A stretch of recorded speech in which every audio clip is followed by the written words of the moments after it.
सास बहू का प्यार। सुमित्रा अपनी बहू को आवाज देती है।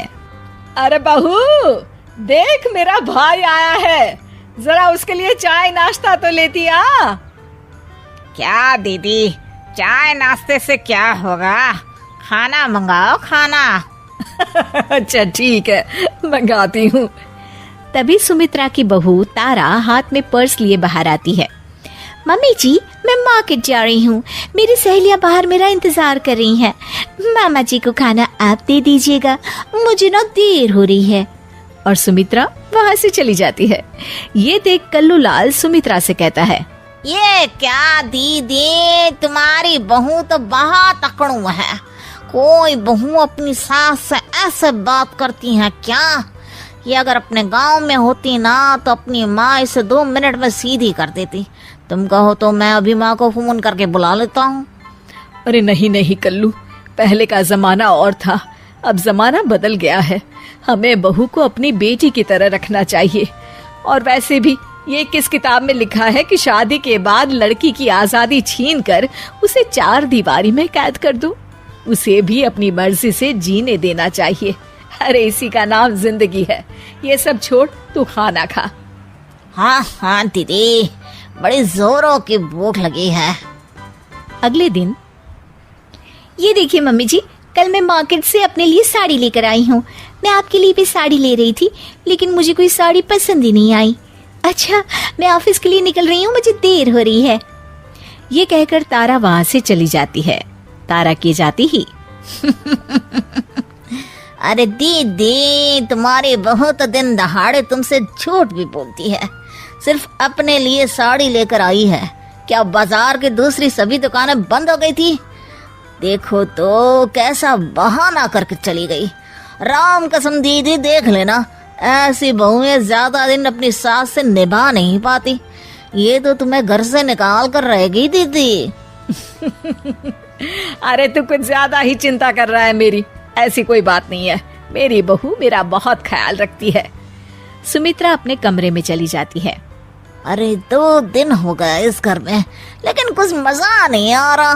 मेरी दीदी तो अपनी बहू से बिल्कुल नहीं लड़ती, लेकिन मैं भी हार नहीं मानूंगा। उसी शाम तारा डाइनिंग टेबल पर सबके लिए खाना रख के किचन में रोटियां लेने चली जाती है। अब इस खाने का जरा स्वाद बढ़ाया जाए। कल्लू लाल खाने में कुछ कंकड़ मिला देता है।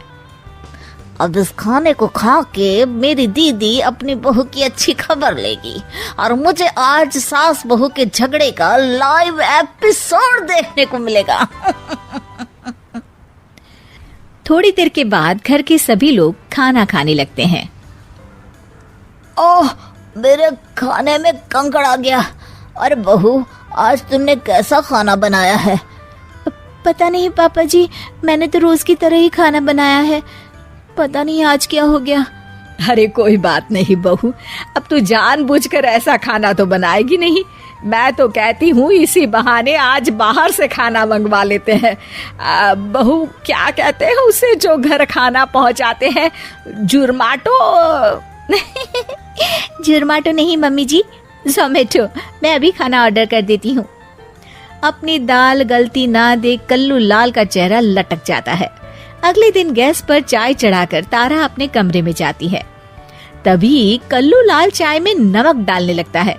तारा ये सब देख लेती है और फौरन मोबाइल में वीडियो बनाकर अपनी सास को दिखा देती है। अरे ये कल्लू तो अभी तक नहीं सुधरा। मुझे तो लगता है मामा जी जानबूझकर हमें परेशान कर रहे हैं। हाँ, ये बात तो है। मैं देख रही हूँ जब से ये कल्लू आया है, हमेशा हम दोनों के बीच आग लगाने की कोशिश करते रहता है। इसे इस घर से भागना ही पड़ेगा, लेकिन जबरदस्ती भी तो निकाल नहीं सकते। आखिर भाई है मेरा। अब चिंता मत करिए माँ जी, मेरे पास एक बहुत बढ़िया आइडिया है। अगले दिन सुबह सुबह दोनों सास बहू आपस में लड़ने लगती हैं और तारा बैग उठाकर अपने मायके चली जाती है। ये देख कल्लू लाल खुशी से नाचने लगता है। लेकिन जिस तरह बिना पेट्रोल के गाड़ी नहीं चलती, ठीक उसी तरह बिना बहू के घर भी नहीं चल सकता। अरे कल्लू, देखता नहीं हॉल में कितनी धूल जमी है? बहू तो है नहीं घर में, इसलिए तू हॉल में पोछा लगा दे। कल्लू लाल हिचकिचाते हुए कहता है, जीजा जी, अब मैं हॉल में पोछा लगाते हुए अच्छा लगूंगा क्या? अरे तुझे किस बात की शर्म? लल्लू लाल की दुकान पर दिन भर झूठे बर्तन धोता था, भूल गया क्या? चल फटाफट हॉल को चमका दे। मजबूरी में कल्लू लाल को फर्श पर पोछा लगाना पड़ता है। अगले दिन, अरे सुन कल्लू। जी दीदी। देख कल्लू, खाना बनाने के लिए बहू तो है नहीं घर में, इसलिए हमें बाहर से खाना मंगा कर खाना पड़ेगा। और हाँ, रमेश ने कलकत्ता से अभी तक पैसे नहीं भेजे, इसलिए तुझे अपने पैसों से खाना खरीद कर लाना होगा। कल्लू लाल जोश में आकर हाँ तो कर देता है, लेकिन कुछ दिनों बाद, अरे ये क्या, मेरे इतने सारे पैसे खर्च हो गए, ऊपर से मैं इस घर का रामू काका बन गया हूँ। अरे मैं अपने पैसों से दूसरों के घर के खर्चे उठाओ, इतना बड़ा भी बेवकूफ नहीं हूँ। इससे अच्छा तो मैं फिर से लल्लू लाल के यहाँ जलेबियाँ तल के 4 पैसे ही कमा लूं। मैं कल ही बस पकड़कर अपने गांव चला जाऊंगा। अगले दिन ठीक ऐसा ही होता है। कल्लू लाल बस पकड़कर सीधा अपने गांव निकल जाता है और उसके जाते ही तारा वापस आ जाती है और सभी मजे से रहने लगते हैं।